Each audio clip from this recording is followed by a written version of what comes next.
પોતાથી બની આવી સેવા કરી, નાના છોકરાઓ પણ કરી. નાના છોકરાથી કઈ નથી, કોઈ મોટો પથ્થર ના ઉપડ્યો હોય તો કાગળે વેણ્યા હશે, પ્લાસ્ટિક વેણ્યું હશે, સફાઈ કરી હશે. અને જે કઈ લોકો આયા એ બધાએ પોતપોતાનો સહયોગ દીધો અને પોતપોતાની ભૂમિકા ભજવીને પોતપોતાના રીતે તમામે તમામ આવીને ગુરુ મહારાજના ચરણોમાં સમર્પણ કરી સેવા કરી છે.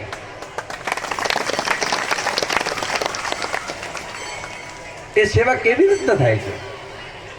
સેવા થાય છે ગુરુ મહારાજના પ્રતિ શ્રદ્ધા, ગુરુ મહારાજના પ્રતિ પ્રેમ, ધૂણીવાળાના પ્રતિ આપણો અથાગ પ્રેમ, અગાઢ શ્રદ્ધા, આસ્થા. રવિધામ સમસ્ત ગુરુ ભક્તોનું, રાજપુરી સમાજનું આસ્થાનું કેન્દ્ર છે. અને એ ભૂમિને પ્રતિભાવ લઈને હમણાં પણ તમે જો કોઈ કોઈ કરી રહ્યો, કોઈ કઈ કરી, બધા તમામે તમામ યુવાનો બધા વ્યવસ્થામાં લાગીને સેવા કરી રહ્યા છે. ભંડારા મહોત્સવમાં પણ તમામે તમામ યુવાનોને મળી, બાળ અબાળ વૃદ્ધ, જેનાથી જે બની આવ્યું. જેવી રીતે ભગવાન રામની સેનામાં સૌથી ઉંમરલાયક હતા જાંબવંતજી મહારાજ. જાંબવંતજી મહારાજ વડીલ હતા, ઉંમરલાયક હતા, અને એમનાથી બીજું કઈ નહીં થયું તો પોતાનો બુદ્ધિનો ઉપયોગ કરી અને ધર્મનો વિજય કર્યો. એવી જ રીતે આપણા વિશાળ ભંડારાના કાર્યક્રમમાં પણ બુદ્ધિમાન માણસોએ, સેવકોએ બધી રીતે મળી પોતપોતાના યથાશક્તિ, જેમાં જે સૂઝ હતી, જે ત્રેવડતી, કામ ઉપાડી અને વિશાળ આયોજન કરીને જે એક આખા રાજપુરી સમાજ નહીં, અન્ય સમાજોમાં પણ એક સારો મેસેજ, એક સારા સમાચાર કે આ રાજપુરી સમાજ કંઈ છે અને કંઈ સારું કરી શકે, અને એક પ્રમાણ પ્રસ્તુત કર્યું.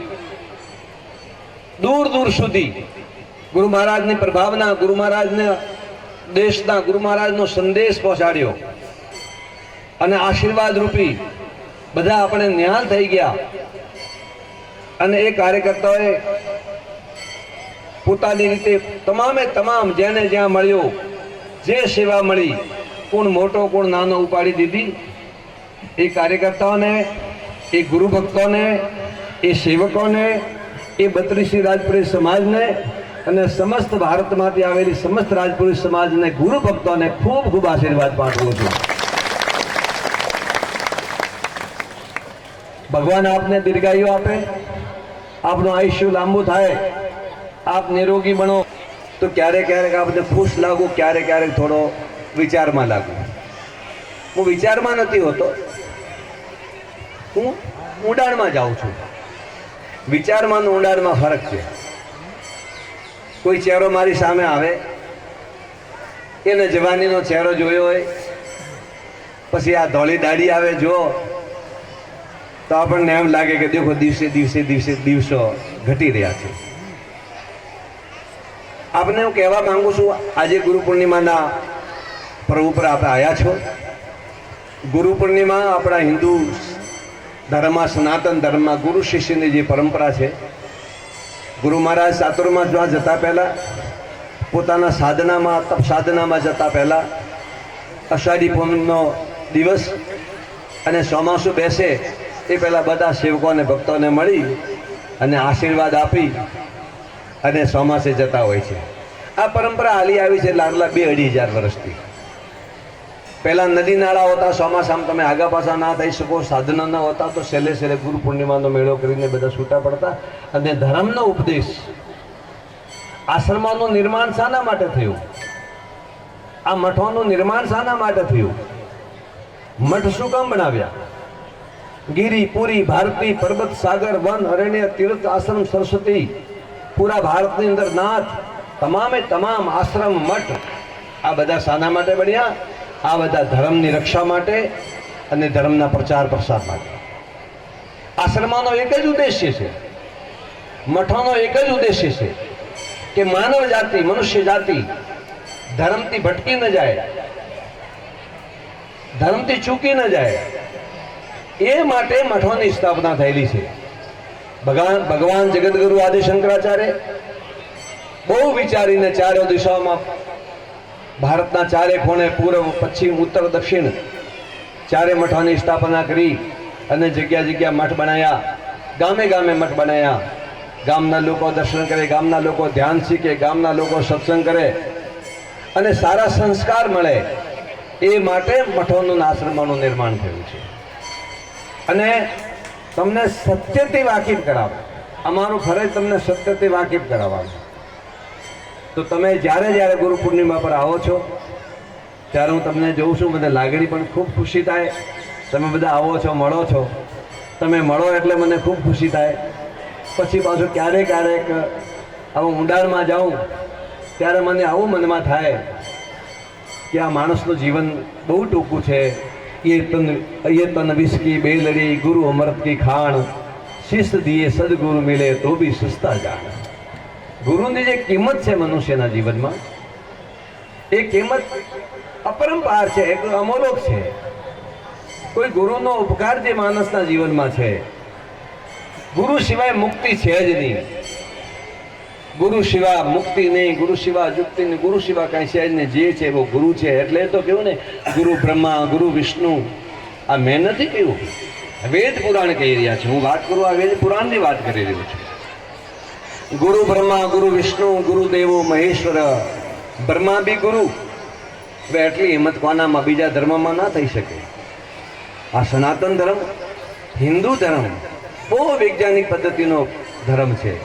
અને ઋષિઓએ ઘોષણા કરી, ગુરુ હિ બ્રહ્મા ગુરુ હિ વિષ્ણુ ગુરુ હિ શિવ, ગુરુ બ્રહ્મા ગુરુ વિષ્ણુ ગુરુદેવો મહેશ્વર, ગુરુ સાક્ષાત પર બ્રહ્મ. ગુરુ બ્રહ્મ સ્વરૂપી है, ईश्वर है. અને ગુરુ સાક્ષાત પર બ્રહ્મ તસ્મૈ શ્રી ગુરવે નમઃ. તમેવ માતા ચ પિતા, તમેવ મા બી ગુરુ પિતા બી ગુરુ, તમેવ બંધુ સખા, તમેવ મિત્ર બી તુમ ભાઈ બી તુમ, તમેવ બંધુ સખા, તમેવ વિદ્યા દ્રવિણ, તમેવ સર્વમ દેવ દેવ. બધા પદાર્થ જે છે ગુરુ છે. એટલે ગુરુની ઘોષણા વેદોએ, શાસ્ત્રોએ, પુરાણોએ કરી છે. એ માટે કહું છું કે ગુરુ સિવા ઉદ્ધાર નહીં, ગુરુ સિવા મુક્તિ નહીં. માણસના જીવનમાં ગુરુ સિવા ઉદ્ધાર છે જ નહીં. લાખ ભટકો, હિમાલય જાઓ, કાશી જાઓ, મથુરા જાઓ, ક્યાંય જાઓ, જ્યાં જાઓ ત્યાં ગુરુ સિવાય છૂટકો નથી. ગુરુ તમારા જીવનમાં નહીં હશે તો તમને પરમાત્માની પ્રાપ્તિ નહીં થાય.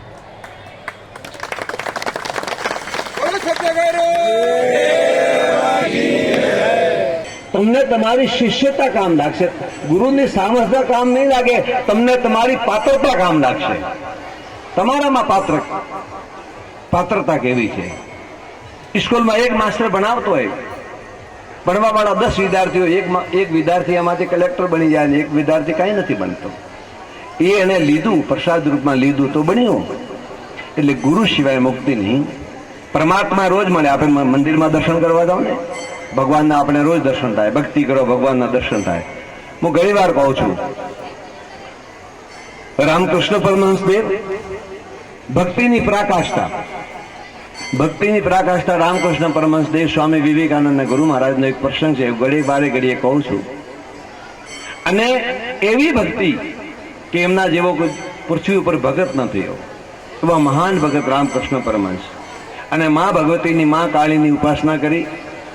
મા ભગવતીની ઉપાસના કરીને, પ્રાર્થના કરીને રોજ કેટલા એટલે મા આવતી એટલે શીરો કરીને, પ્રસાદ કરીને માને ચડાવતા. એટલે મા ખાતી. આજે પણ તમે કલકત્તા જાઓ તો એ મૂર્તિના દર્શન થશે તમને. ત્યાં ચડાવતા અને પ્રસાદમાં ગ્રહણ કરતી. અને જ્યારે કહેતા મા કહેતા એટલે મા રમ જમ કરતી. ભદ્રકાળી, ત્રિપુરા સુંદરી, જગતજનની મા જગદંબા, રાજેશ્વરી માં આવીને હાજર થતા. હાજર થઈને રામકૃષ્ણ પરમહંસદેવ પ્રસાદ લેતા અને પ્રસાદ ગ્રહણ કરતા અને રોજે વાર્તાલાપ કરતા. એક દિવસ ફરતા ફરતા ત્યાં તોતાપુરજી મહારાજ આવ્યા. અને તોતાપુરજી મહારાજ આવ્યા અને રામકૃષ્ણ મળ્યા. તો રામકૃષ્ણ ગંગામાંથી નાહી કિનારે જ આશ્રમ નાવાના થયા. એટલે તોતાપુરી મહારાજ મળ્યા. એટલે પૂછ્યું, ભાઈ કોણ હે? તો કે હું રામકૃષ્ણ. શું કરે અહીંયા? તો કે માની પૂજા કરું. તો કે માં મળી? તો કે હા માં તો મળી, રોજ મળે છે. અને માની હું રોજ સેવા કરું છું, રોજે શીરો ખવડાવું, રોજે પ્રસાદ ખવડાવું. માં મારી પાસે રોજ આવે, બોલાવે એટલે માં આવી જાય. હમણાં બોલાવો કે માં, એટલે જમ જમ જમ જમ કરતા માં ભગવતી આવીને હાજર થઈ જાય. તો કે ગુરુ હે? તો કે ગુરુ તો નહીં હે. તો કે ગુરુને કરવું શું? હું ભગવાનને મળવાનો તો મળી ગયો. ગુરુનો ક્યાં રોલ આવે એમાં? ગુરુની જરૂર ક્યાં? તો કે ગુરુ કર તારું મુક્તિ નહીં થાય. તો કે મન તો માં મળે, રોજ ભગવતી મળે, જગતજનની મળે, જગદંબા મળે. તો કે કરપરા સ્વ જગદંબા મળતી, ઘણા જણાને મળે જગદંબા. તો મળ્યાથી ઉદ્ધાર નહીં થાય. અને ખરેખર કહું, મળ્યાથી ઉદ્ધાર નહીં થતો, મળવાથી શું થાય? રામની સામે રાવણ હતો જ ને, મળ્યાથી થતું હોત તો. કૃષ્ણની સામે કંસે હતો ને, જો મળ્યાથી થતું હોત તો. મહાભારતના યુદ્ધમાં બધા સામે સામે ઉભા હતા, જો મળ્યાથી થતું હોત તો. ભગવાનના દર્શન થતા હતા ને, આ ત્રિપુરા, આ નારાયણ છે, આ ઈશ્વર છે. મળ્યાથી કશું નહીં થાય. એ મળ્યાથી કશું નહીં થાય જ્યાં સુધી તમે એમાં ન મળો, ત્યારે ઉદ્ધાર થાય. એ મળ્યાથી કઈ નહીં થાય. મળે આ સૂર્ય ભગવાનને રોજ ઓફે પાડો, મળ્યાથી શું થાય? આપણે એમાં મળી જઈએ. આ ગંગા ભાડી શું થયું? પણ આપણે ગંગામાં મળી ગયા તો ઉદ્ધાર થયો. એટલે રામકૃષ્ણને પૂછ્યું કે ગુરુ છે કે નહીં? તો કે નથી. તો રામકૃષ્ણ કોઈ બી કામ કરતા ને તો માને પૂછીને કરતા. તો રામકૃષ્ણની ટેવ હતી, કહ્યું હતું કે હું માને પૂછું પછી કહું. સાંજે માને પૂછ્યું કે એક મહાત્મા આયા, અને મહાત્મા આવી અને મને કહી રહ્યા કે મતલબ તારે ગુરુ હે કે નહીં હે? तो के कौन है? तो के महात्मा है. तो हाँ तोतापुरी महाराज आया है. तो के हाँ. माँ बोली तोतापुरी आया था. हाँ. तो के गुरु करपरा रामकृष्ण स्वामी विवेकानंद ने गुरुदेव નું નામ રામકૃષ્ણ પરમહંસ,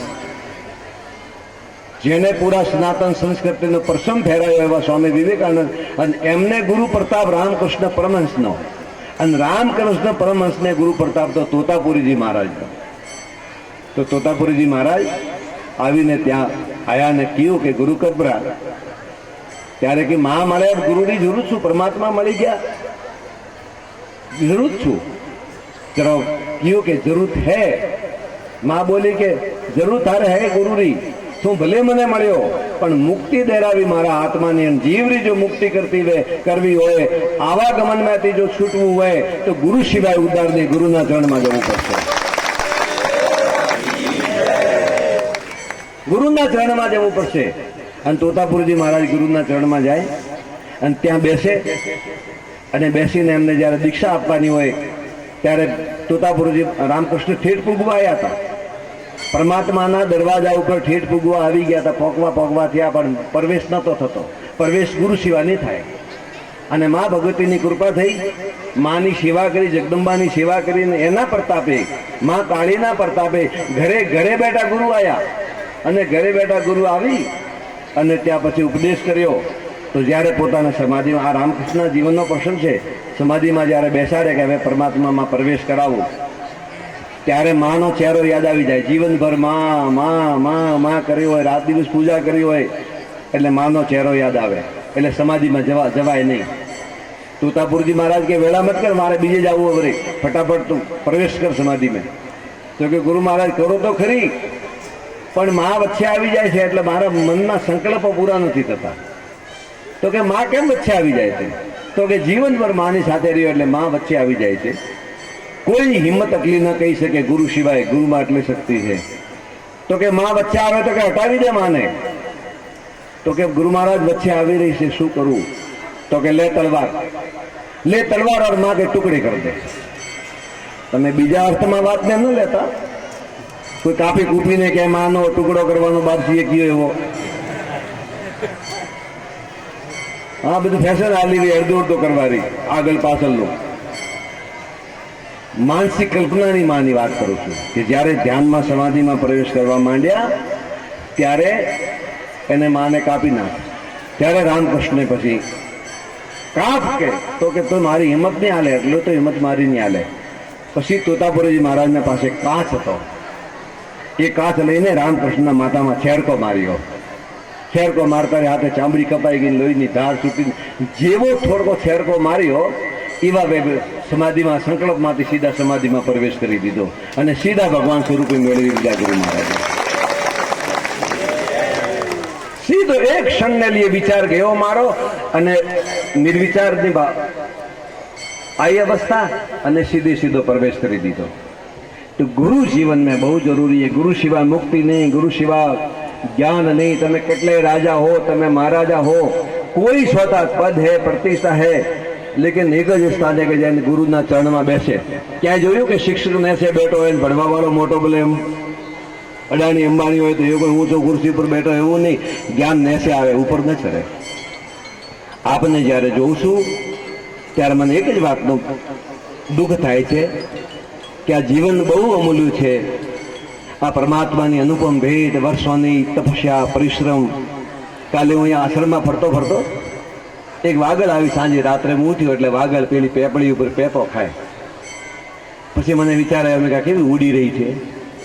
પછી મનમાં તરત વિચાર આવ્યો કે આ વાગડને મનુષ્ય જન્મ થતા કેટલા જન્મ લેવા પડશે, કેટલી વાર મરવું પડશે, કેટલી વાર રોગ, કેટલી વાર બીમારી, કેટલી વાર પીડા, કેટલા જીવ જંતુ। આપણે જાણો કે આ જંગલમાં શેર ફરી રહ્યો, સુખીએ નહીં, એને કોઈ જીવ જંતુ ખાવાવાળા ઘણા બેઠા। આ મનુષ્ય જીવન બહુ અમૂલ્ય છે।